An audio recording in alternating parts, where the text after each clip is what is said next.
추석이니까 우리 좀 이런 이야기를 좀 하고 오늘 방송을 좀 마무리를 할게요. 뭐냐면 요즘 그 일본에서 차기 총리 선거 이제 곧 얼마 안 남았어요. 그래가지고 어떤 총리가 일본에서 이제 그죠? 예, 당선이 될까? 아마도 이제 자민당에서 당연히 나오겠지. 그런데 제가 일본의 총리 선거를 바라보면서 요즘 드는 생각이 뭐냐면 일본의 정치 환경을 반면교사 삼아서 우리나라가 과연 의원내각제를 도입할 만한 나라냐? 한번 좀 다시 생각해 볼 필요가 있겠다. 요즘 저는 좀 그런 생각이 들더라고요. 여러분, 추석에 이제 가족분들하고 뭐 여러 가지 정치 이야기를 하실 텐데, 우리는 언제 의원 내각제가 필요할까? 혹시 그런 얘기 하실 계획 있습니까? 반복해서 누가 그런 얘기해, 사실. 아무튼, 네, 추석 핑계대고, 뭐, 별의별 얘기 할 수 있잖아요. 그래서, 근데, 한번 고민해 봤으면 좋겠어요. 제가 요즘 무슨 생각이 드냐면, 자, 일본에서 여러분, 이번 총리 선거로 누가 당선될 것 같습니까? 여러분, 예? 누가 당선될 것 같아요? 지금 보면, 우리나라 보도는 이제 고노다로가 아마 이길 것 같다, 이렇게 얘기를 하죠. 예? 그런데, 꼭 그렇다는 보장이 없어요.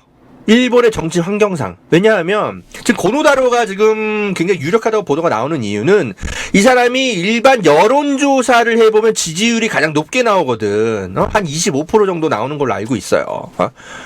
그렇기 때문에 고노다로가 되게 유력한 것처럼 보이지만 사실 일본의 자민당 내에서는 고노다로는 좀 소수파에 가까워요. 예. 그나마 지금 대중들이 막 고노다로를 좀 지지하니까 약간 이제 일본에도 곧 조만간 이제 총선도 또 치러야 되니까 대중의 눈치를 좀 보는 시기란 말이죠, 올해는. 그래서 고노다로를 완전히 무시할 수는 없는데 자민당 내에서 고노다로는 되게 좀 소수파예요. 의외죠. 고노다로가 지금 맨 위에 그 왼쪽에 맨 위에 있는 그 아저씨 말하는 거예요. 이 사람이 우리나라 입장에선 제일 얼굴이 낯설죠. 왜냐하면 이제 불화수소, 뭐, 그 삼성, 그저 반도체, 뭐, 이렇게 규제하고 막 이랬잖아요. 그래가지고, 위안부 합의 문제부터 그래서 이 사람 얼굴이 많이 나와서, 좀 얼굴이 좀 낯익죠. 잠깐만요. 아이고. 들어와. 에이, 들어와. 우리 강아지 때문에. 근데, 이 사람이, 일본에서는 사실은 좀 개혁파예요. 우리나라 입장에서 보면 아주 꼴수 극우처럼 보이는데 극우는 극우죠. 민주당, 자민당에 있으니까. 그런데 이 사람이 그래도 조금 자민당 내에서는 그나마 좌파예요. 예를 들어서 아베노믹스 이렇게 해가지고 약간 이제 그 주가 굉장히 많이 떴잖아요. 근데 일본의 경제가 조금 회복되는 과정에서 분배가 제대로 안 됐다. 아베노믹스 뭐 비판까지는 아니더라도 이게 과연 아베노믹스의 또 경제적 효과가 일반 대중으로까지 이어졌느냐, 이런 점은 좀 다시 한번 평가를 해야 된다, 이런 얘기를 고노다로가 계속 하고 있다고. 그리고 총리는 야스쿠니 신사를 참배하는 거는 조금 아시아의 어떤 그 여러 가지 또 화합을 위해서 좀 조심해야 된다, 이런 얘기를 하는 게 그나마 고노다로예요.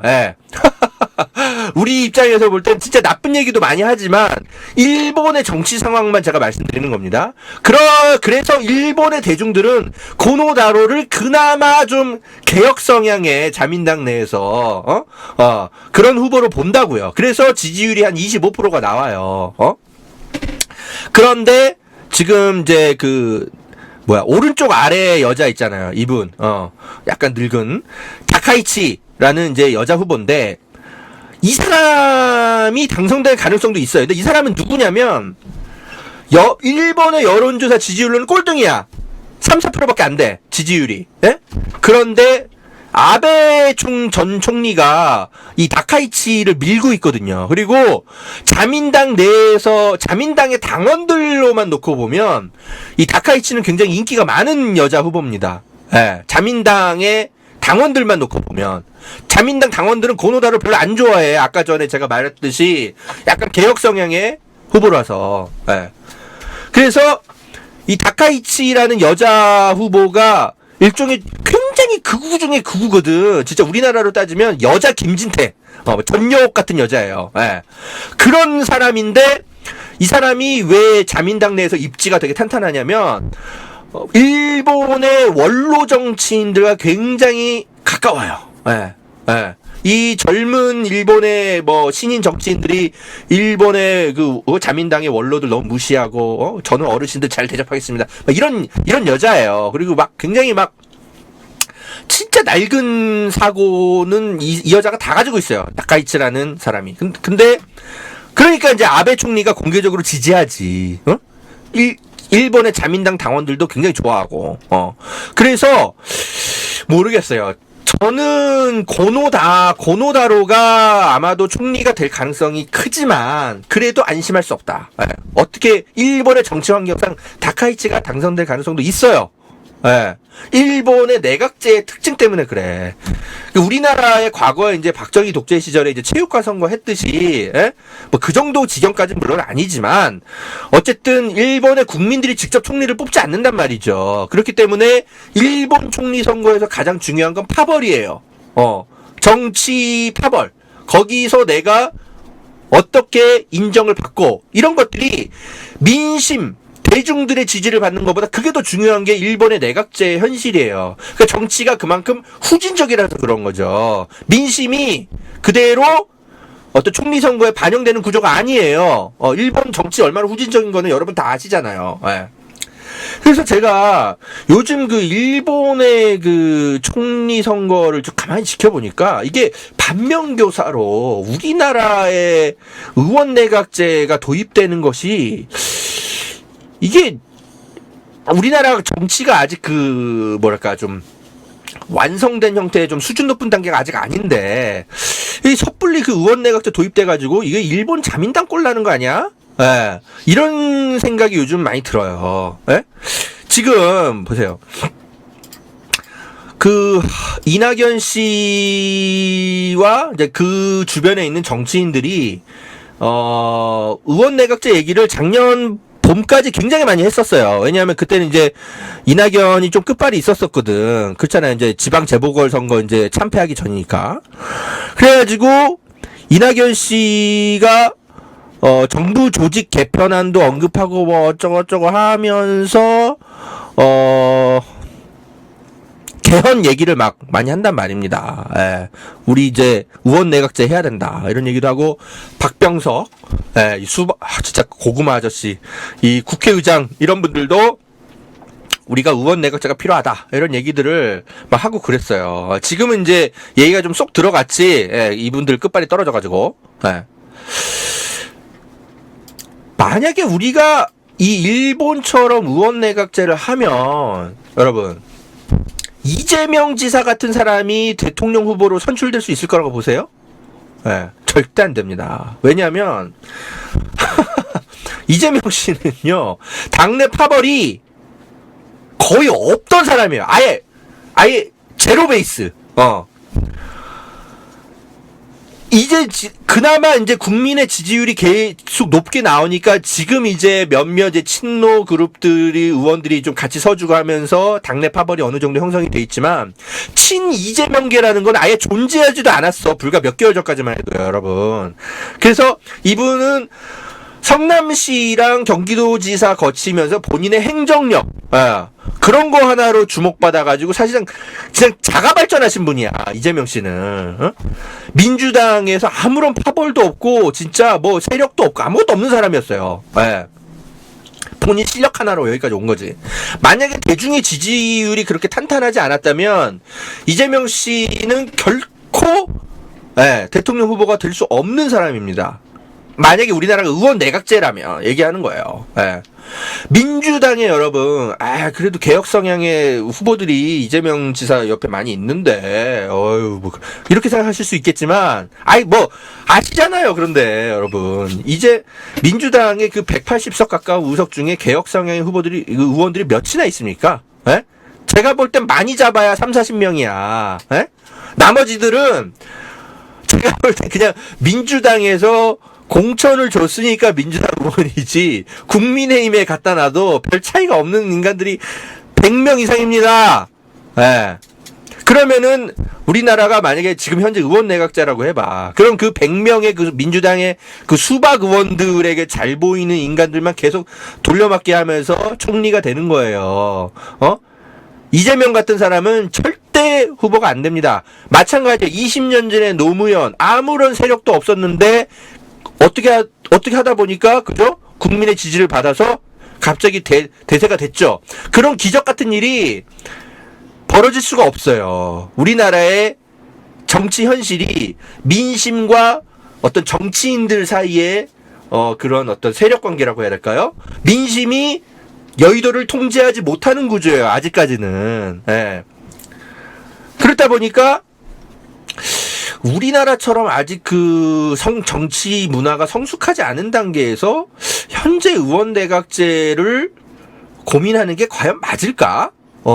의원 내각제를 지금 일본의 총리 선거를 보니까, 예, 이러다가 진짜 극우인 다카이치 같은 여자가, 아베의 힘을 얻어가지고, 국민 눈치 보지도 않고 그냥 막 자민당 의원들이 진짜 미쳤다고 막 투표를 해버리면, 이제 여자 김진태 같은 사람, 국민 지지율 5%도 안 나오는데, 총리 될 수도 있는 거예요, 예. 일본의 후진적인 정치 상황에선 그렇다고, 예. 근데 우리나라의 민주당의 이 그 의원들의 어떤 성향들을 보면 결코 국민의 민의를 반영하고 있다고 안심할 수 있어요, 여러분. 네. 그래서 요즘 일본의 총리 선거를 좀 지켜보다 보면 우리나라가 의원 내각제를 물론 고민해야죠. 네. 제왕적 뭐 대통령제의 뭐 문제 어쩌고 고민해야 되는데 우리나라의 현재 상황에서 이게 과연 맞는가? 저는 좀 그런 생각이 요즘 좀 들어요. 그리고, 톡 까놓고 얘기해서 진짜, 김대중 대통령이나 노무현 대통령, 문재인 대통령도 그렇고, 이분들이 뭐, 제왕적인 권력을 휘두른 적이 있습니까? 에? 난 잘 모르겠는데. 이명박 박근혜는 그렇다 쳐. 그 인간들이야 원래 그런 인간들이니까. 근데, 왜 민주당에서 이걸 먼저 고민하냐고. 왜냐면 김대중, 노무현, 문재인 대통령이 무슨 제왕적 권력을 휘둘러가지고, 막 국회를 무시하고 뭐하고, 뭐 그런 대통령이 아니잖아요. 역사적으로 그런 평가를 받고 있습니까? 예. 그런데, 왜 민주당의 의원들이 먼저 나서가지고, 이런 얘기를 하는지 모르겠어. 제왕적 대통령은 오히려 이명박 박근혜가 더 했는데, 그래서 요즘 그런 생각이 좀 들어요. 크게 고민을 많이 안 해봤는데 일본에서 그 총리 선거를 앞두고 있는데 앞으로 뭐 고노가 뭐 집권을 한다는 둥 뭐한다 뭐 이런 얘기 흘러나오는데 고노가 안 될 수도 있거든. 가만히 생각해 보니까 이 정치 환경, 민의가 여의도로 제대로 잘 전달되지 못하는 어떤 그런 상황 속에서 우리나라가 정치적으로 아직 선진화가 안 돼 있는 상태에서 섣불리 의원 내각제를 했다간 민주당의 이 수박 천국들 오히려 그런 것들만 만들어줄 수 있다. 일본처럼. 네. 저는 좀 그런 생각이 좀 들어요. 물론 뭐 제 견해가 틀릴 수도 있어요, 여러분. 틀릴 수도 있는데 한번 고민해볼 필요는 있겠어요. 그래서 여러분한테 한번 좀 제 어떤 고민을 한번 던져놔 드리는 겁니다. 한번, 네, 추석 때 한번 고민해 보시기 바랍니다. 네.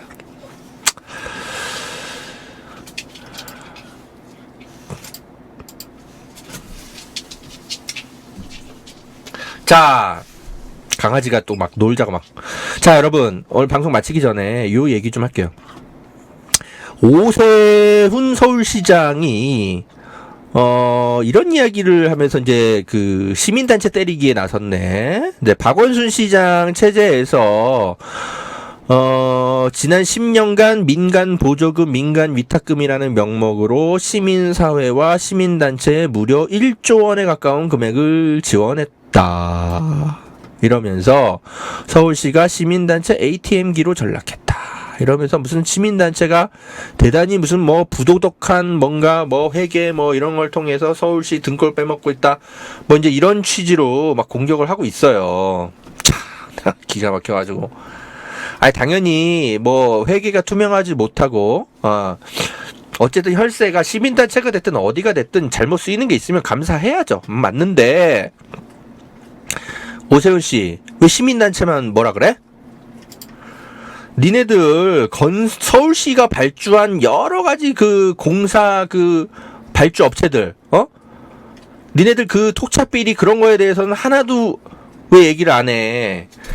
여러분, 선대인 경제연구소 소장이 2012년에 쓴 글이 있어요. 그들만의 영업비밀이라 그래가지고 이분이 왜 이 당시에 이게 화제가 됐냐면 이 사람이 과거 오세훈 시장의 보좌진이었거든.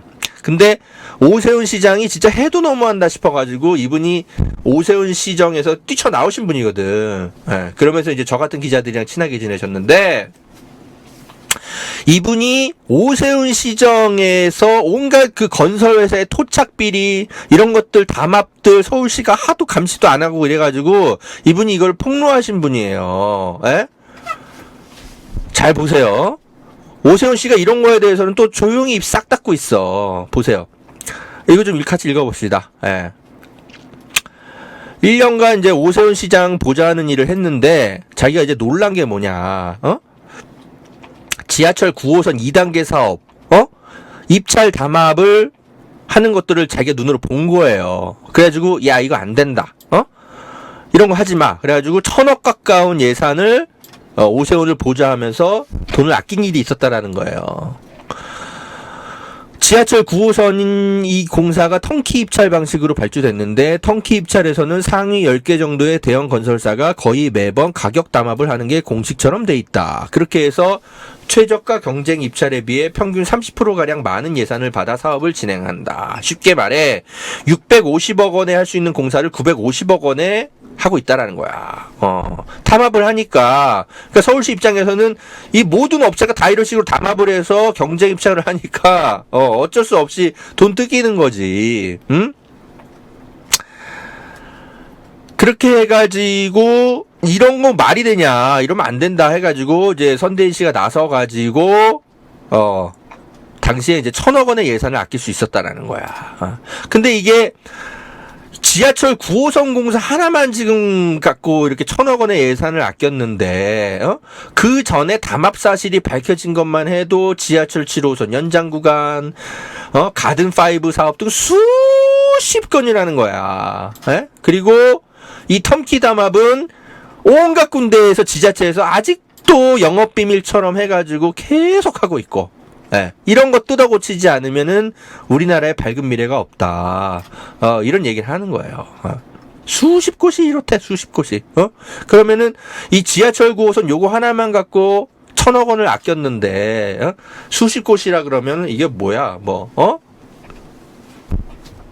이렇게 해가지고, 이제 진짜 수천억 원, 수조 원, 이런 식의 건설 입찰 비리가 해가지고, 서울시의, 그러니까 서울시 예산이 건설 회사들의 ATM 머신으로, 전락한 거죠. 그런 것들에 대해서 오세훈 시장의 보좌진이 폭로를 해가지고, 그 당시에 이렇게 칼럼을 쓰고 뭐 그랬었어요. 응? 기억들 아세요? 선대인 소장? 예. 야, 근데, 마치, 박원순 시장의 서울시가 시민단체 ATM기 전락했다. 이런 것만 퍼뜨리면서 건설회사들 간의 담합이나 이런 걸로 서울시가 돈이 얼마가 뜯기고 있고 이런 거에 대해서는 한마디도 안 해.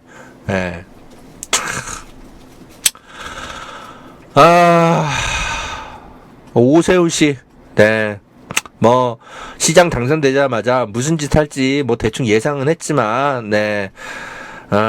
눈 부릅뜨고, 오세훈 씨가, 어떻게 이 이거 온갖 얘가 건설 회사들하고 짬짬이 해가지고 서울시의 공무원들이 뭐 해먹고 이런 거에 대해서 내가 균형 있게 얘기를 하면 내가 굳이 이런 거 갖고 뭐라고 안 해. 근데 의도가 너무 뻔한 거 아니에요. 시민단체 때려잡겠다라는 거 아니야. 지가 진짜 서울시 재정을 걱정해가지고 이런 얘기를 하겠어. 오세훈 시장 시절에 빚이 얼마나 많이 늘어나가지고 박원순 시장이 그거 빚 갚느라고 얼마나 허덕였습니까?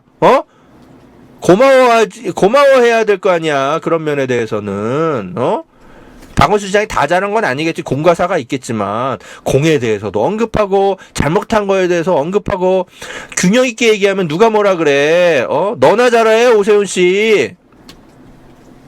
오죽했으면 당신을 보좌하는 선대인 씨가 이런 걸 가지고 폭로를 했겠어요. 건설회사들 짬짬이 왜 서울시가 이렇게 감시도 못해갖고 돈을 이렇게 혈세를 낭비하냐? 오죽했으면 당신을 보좌하는 사람이 이런 얘기를 하겠어요?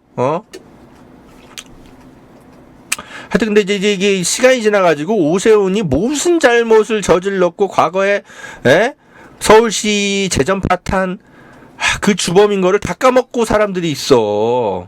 특히 20, 30대 청년들. 참 진짜. 자, 여러분, 오늘 방송은 여기까지 하겠습니다. 자, 허재영 기자의 모든 활동과 취재, 논평, 여러분들의 응원 속에서 진행이 되고 있습니다. 이렇게 계좌로 여러분 인사해 주셔도 되고, 아까 방송 중간에 보니까 리포액트 후원회원 가입해 주신 분들 좀 두세 분 계시는 것 같더라고요. 아유, 너무너무 감사드리고요.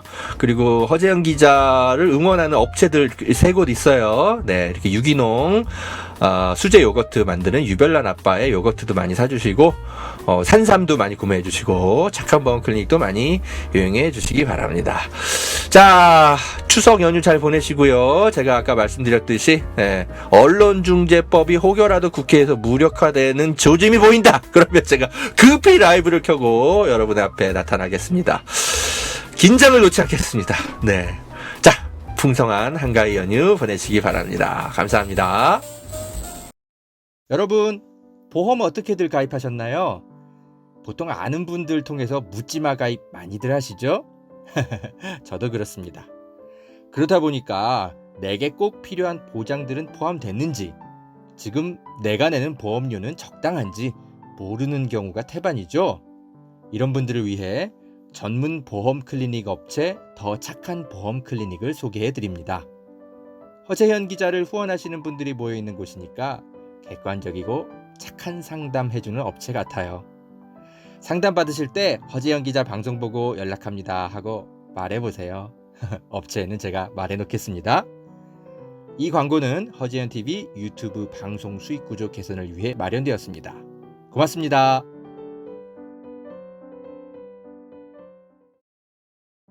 여러분, 산삼도 이제 저렴하게 드실 수 있는 시대라는 것 아셨나요? 산양산삼 한번 드셔보세요. 야생의 산에 산삼의 씨를 뿌려서 키워낸 삼이라 자연에서 나온 산삼과 효능이 똑같다고 하네요. 7년근 산삼을 산에서 직접 캐어 원액으로 만든 산삼 2박스를 허지연TV 구독자들에게만 36만원에 판매한다고 합니다. 한 박스 아니고 2달치 먹을 산삼이 2박스에 36만원인 겁니다. 물론 36만원 적은 비용은 아니지만 여러분, 홍삼이 아니고 산삼입니다. 홍삼과는 또 다른 차원의 면역력 강화를 느끼실 수 있을 겁니다. 구매하실 수 있는 링크는 유튜브 댓글란 상단에 올려둘게요. 이 광고는 허재현TV 유튜브 방송 수익구조 개선을 위해 마련되었습니다. 고맙습니다.